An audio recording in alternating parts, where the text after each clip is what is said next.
விஜய் ஒரு X factor, அவர் யார் வாக்குகளை பிரிப்பார் அப்படிலாம் சொல்லப்பட்டது. பாஜகவில் இருந்து என்ன சொன்னாங்கன்னா, இல்ல அவர் திமுக வாக்குகளை தான் பிரிக்க போறார், எங்களுக்கு எந்த பிரச்சனை இல்லை அப்படின்னு. ஆனால் தேர்தல் நெருக்கத்தில் பியூஷ் கோயல் சொல்வது திமுகவுக்கு எதிரான வாக்குகளை பிரிக்கிறது தான் அவரோட திட்டம், அதுக்கு தான் தனிச்சு நிற்கிறார் அப்படின்னு. நீங்க எப்படி பாக்குறீங்க? திமுகவுடைய சஜஷன் அவங்க தூண்டி விட்டு தான் அவர் நிற்கிறாருன்ற அந்த பாணியில் அவர் சொல்றாரு. ஆமா, கிட்டத்தட்ட ஒரு ரெண்டு பேருக்கு அண்டர்ஸ்டாண்டிங்ற மாதிரி சொல்றாரு. அப்புறம் அவர்கிட்ட மறைமுகமா எங்க வாக்குகள் போகுதுன்னு சொல்ல வராரா? எப்படி அதை புரிஞ்சுக்கிறது? அது அடிப்படையாக என்ன விஷயம்னா, அந்த சீச்சி இந்த பழம் புளிக்குன்ற கதை தான் பாஜகவுக்கும் விஜய்க்குமான தொடர்புன்றது. ஏன்னா அவங்க பல முறை ட்ரை பண்ணாங்க அவரை கூப்பிட்றதுக்கு, இந்த அணிக்கு கூப்பிட்றதுக்கு. ஆனால் முதல்லலாம் ரொம்ப சீரியஸாக ட்ரை பண்ணாங்க. முதல்ல அதிமுக தனியாக ட்ரை பண்ணாங்க, அப்புறம் அதிமுக பாஜக ரெண்டும் சேர்ந்த பிறகு பாஜக ட்ரை பண்ணாங்க. வந்தால் ஒரு மெகா கூட்டணி, பக்கா கூட்டணியாக இருக்கும், திமுகவுக்கு ஒரு ஃபைட் கொடுக்கும் அப்படின்ற மாதிரிலாம் நினச்சி கூப்பிட்டாங்க. சிபிஐ இன்கொயரி அது இதுன்னு போச்சு, எங்களுக்கு யாரும் அழுத்தம் கொடுக்க முடியாது, அது இதெல்லாம் விஜய் பேசுகிறதெல்லாம் நம்ம பார்த்தோம். நம்ம ஏதோ ஒரு அழுத்தம் கொடுத்தாங்கன்னு. அப்புறம் என்ன யோசிச்சாங்கன்னா, பாஜகலையே இவர் நம்ம கூட சேர்ந்து தான் நம்ம இந்த அரங்கத்திலே பேசியிருக்கோம். அவர் விஜய் அதிமுக பாஜகன்னா ஒரு ஒட்டுமொத்த மைனாரிட்டி ஓட்டும் திமுக எடுத்த உடனே போயிடும் 12-13% நேரடியாக. ஓகே, அது அந்த வாய்ப்பு இருக்கிறதுனால அதுக்கப்புறம் அவங்க ஒரு 20% எடுத்தாலே வின் பண்ணிட்டு போயிடுவாங்க 4 முனை போட்டியில். அதான் அந்த ஃபேக்டரை உணர்ந்து என்ன பண்ணுறாங்க, சரி இவர் தனியாகவே நிற்கட்டும் அப்படின்னு முடிவு பண்ணி தான் பாஜக அவரை கட்டி விட்டுட்டு நீங்கள் தனியாகவே நின்றுக்கோங்கன்னு அவங்க பாஜகவுக்கும் விஜய்க்குமான அண்டர்ஸ்டாண்டிங்கும் நான் நினைக்கிறேன். ஆக்சுவலாக இது திமுக தூண்டி விட்டு அவர் தனியாக நிற்கல, it's an understanding between BJP and Vijay. Yes, நான் தனியாகவே நிற்கிறேன், அதுதான் உங்களுக்கு சௌரியமாக இருக்கும், அப்போ தான் திமுகவுக்கு போகிற மைனாரிட்டி ஓட்டெல்லாம் பிரிக்க முடியும் அப்படின்ற பாணியில் தான் அவர் நிற்கிறாங்க. ஆக்சுவலாக நீங்கள் சொன்னதை அமித்ஷா கூட சமீபத்தில் சொல்லியிருந்தார், அவர் எங்கள்கிட்ட தனியாக நின்னா பெட்டர்னு அவர் சொல்லியிருக்காரு. அமித்ஷா சொல்லி தனியாக நின்னா தான் திமுக ஓட்டுகள்லாம் பிரிப்பார் அமித்ஷா சொல்லியிருக்காரு. ஆக்சுவலாக அமித்ஷாவே சொல்லியிருக்காரு. அதனால் அவங்க திட்டமிட்டு தான் அவரை அதாவது அவர் எப்படி திமுகவும் பாஜகவும் நெருங்கி இருக்குன்னு ஒரு விஷயத்தை வைக்கிறாரோ விஜய், அது மாதிரி விஜயும் பாஜகவும் நெருங்கி இருக்குன்னு ஒரு விஷயத்த வைக்கிறதுக்கான வாய்ப்புகள் இங்கே இருக்கு. ஆக்சுவலாக அதனால பாஜக சொல்லி தான் அவர் தனியாக நிற்கிறாரு, அவர் திமுகவுக்கு போகிற மைனாரிட்டி ஓட்டை பிரிக்கிறதுக்காக தான் நிற்கிறாரு அப்படின்ற ஒரு விஷயம் இருக்கு. ஆனால் ஃபேக்ட் என்னன்னா, நம்ம ஒரு அப்ஜெக்டிவாக பார்த்தோம்னா அது எப்படி இருக்குன்னா, விஜய் நிற்கிறாரு, அவருக்கு ஒரு பெரிய ஆதரவு இருக்குது. அது எந்த அளவுக்கு ஓட்டாக வரும், 12%, 10%, 8% தெரியாது. அவர் யாரை நேற்று கூட சொன்னாங்க, காட்டாறு மாதிரி போயிட்டுருக்காரு. எந்த காட்டாறு எந்த காட்டில் எந்த இடத்துல அழிக்கும்னு சொல்ல முடியாது.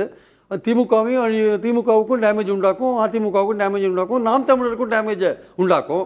ஆனால் பொதுவாக நம்ம எதிர்பார்க்குற விஷயம் என்னென்னா, திமுக விட்டால் அதிமுகன்னு இருக்கிற பைப்போலார் பாலிடிக்ஸில், இதுவரையும் இருந்த பைப்போலார் பாலிடிக்ஸில் திமுக பிடிக்காதவங்க அதிமுகவுக்கு போடுறதுன்றது சகஜமான ஒரு விஷயம். ஸோ அந்த ஒரு 10% இப்படியும் அப்படியும் போகும்போது வெற்றி மாறுறது ஒரு விஷயம். அப்போது அந்த ஃபேக்டார் என்ன இந்த வாட்டி என்ன பண்ணணும்னா, திமுக தான் எனக்கு எதிரி, அதிமுக ஒன்றுமே ஃபீல்டில் இல்லை அப்படின்னு சொல்லிட்டு இருக்கிற விஜய், அவருக்கு அந்த திமுக எதிர்ப்பு ஓட்டுகள் அவருக்கு கொஞ்சம் போகிறதுக்கான வாய்ப்புகள் இருக்குது அப்படின்றது ஒரு முக்கியமான விஷயம். அது போகாதுன்னு சொல்ல முடியாது. திமுக எதிர்ப்பு ஓட்டுகள் அதிமுகவுக்கு இதுவரையும் போயிருந்த அதிமுகவுக்கு போயிருந்த ஓட்டுகள் முழுமையாக இந்த வாட்டி போகிறதுக்கான வாய்ப்பு இல்லை. அதை அவர் பிரிக்கிறார்ன்றது உண்மை. எவ்வளவு பிரிக்கிறாருன்னு தான் நமக்கு சொல்ல முடியும். அதுதான் கேள்வி, அதுதான் அங்கே எக்ஸ்பெக்டராக இருக்குது. ஆனால் அதே சமயம் திமுக அதிமுக ரெண்டையும் பிடிக்காதவங்க ஓட்டையும் விஜய் எடுப்பார். அதுவும் கொஞ்சம் எடுக்கிறதுக்கான வாய்ப்புகள் இருக்குது. அவருடைய ரசிகர்கள் ஓட்டையும் எடுப்பார். நாம் தமிழர்கிட்ட போன இளைஞர்கள் ஓட்டையும் அவர் கொஞ்சம் எடுப்பார். ஓகே, அதுலேயும் சந்தேகம் இல்லை. ஆனால் திமுகவுக்கு போகிற மைனாரிட்டி ஓட்டை எவ்வளோ எடுக்க போகிறாருன்னு முக்கிய விஷயம். அதுவும் கிறிஸ்டியன்ஸ் ஓட்டை எவ்வளோ எடுக்க போகிறார். ஒரு 5% இருக்கிற கிறிஸ்டியன்ஸ் ஓட்டில் அவர் 3%, 4% எடுத்தாருன்னா கூட அதுவே கூட சில தொகுதிகளில் திமுக அஃபெக்ட் பண்ணும். அதிமுகவை பல தொகுதிகளில் அந்த திமுக எதிர்ப்பு ஓட்டுகளை பிரிக்கிறது மூலமாக அஃபெக்ட் பண்ணுவார். திமுகவை பல தொகுதிகளில் மைனாரிட்டி ஓட்டை பிரிக்கிறது மூலமாக அஃபெக்ட் பண்ணுவார். திமுகவும் பாஜகவும் நெருங்கி இருக்குன்னு அவர் திருப்பி சொல்றதுக்கு காரணம் என்னன்னா, அந்த பாஜக எதிர்ப்பு ஓட்டுகள், மைனாரிட்டி ஓட்டு உட்பட பாஜக எதிர்ப்பு ஓட்டுகளை தன் பக்கம் எடுக்கணுன்றதுக்காக தான் திமுகவையும் பாஜகவையும் நெருக்கமாக காமிக்கிறார். அந்த விஷயத்துல இருக்கார். அதனால அவரை பொறுத்த மட்டும் பியூஷ் கோயல் சொல்ற விஷயம் இருக்குல்ல, தனியா நின்னா திமுகவை பாதிக்கிறார் சொல்ற விஷயம் இருக்குல்ல, எஸ், திமுகவை பாதிக்கிறார், அதிமுகவை அதை விட பாதிக்கிறார், நாம் தமிழரையும் கொஞ்சம் பாதிக்கிறார், எல்லாரையுமே பாதிக்கிறார். எந்த எக்ஸ்டென்ட்டுக்கு பாதிக்கிறாருன்னா அதுதான் எக்ஸ்பெக்டர். ஆனால் பியூஷ் கோயலோட சந்தேகம்ன்றது எங்க அணிக்கு வர வேண்டிய வாக்குகளை பிரிக்கிறதுக்கு தான் திமுகவே அவரை தனியாக அணிக்க வச்சிருக்கின்ற தன்மையில் அவர் பேசுறாருல்ல. அவங்க அணிக்கு போகிற வாக்குகளை அவர் தனியாக நிற்கும் போது பிரிக்க வேண்டிய ஒரு நிலைக்கு தள்ளப்படுறாரு. ஏன்னா அவர் திமுக எனக்கும் திமுகவுக்கும் போட்டியை என்னைக்கு சொல்றாரோ, தனக்கும் திமுகவுக்குமான போட்டியை கூர்மைப்படுத்துறாரோ, அன்னைக்கு அந்த ஓட்டு வந்து திமுக எதிர்ப்பு ஓட்டு பிரியறதுக்கான வாய்ப்புகள் இருக்கு. அது நாம் தமிழருக்கும் கொஞ்சம் போகும் வச்சுக்கோங்க. ஓகே, நாம் தமிழருக்கும் கொஞ்சம் போகும். விஜய்க்கு நிறையவே போகும். நாம் தமிழருக்கு போறத விட விஜய்க்கு நிறையவே போகும். அதனால வந்து நிச்சயமா வந்து அதிமுகவுக்கு வந்து ஒரு பாதிப்பு இருக்கு. அதிமுக கூட்டணிக்கு ஒரு பாதிப்பு இருக்கு. அது திமுக சொல்லி தான் அவர் நிற்கிறதுன்னு கிடையாது.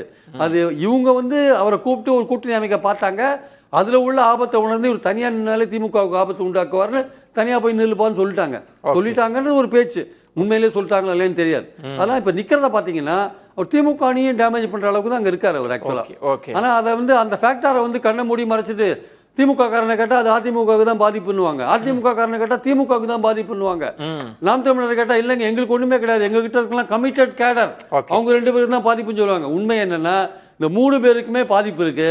எந்த எக்ஸ்டென்ட்டுக்கு பாதிப்பு இருக்குன்றது தேர்தல் தான் சொல்லும். அது யாருக்கு அதிக பாதிப்பு உண்டாக்குன்னு தேர்தல் தான் சொல்லும்.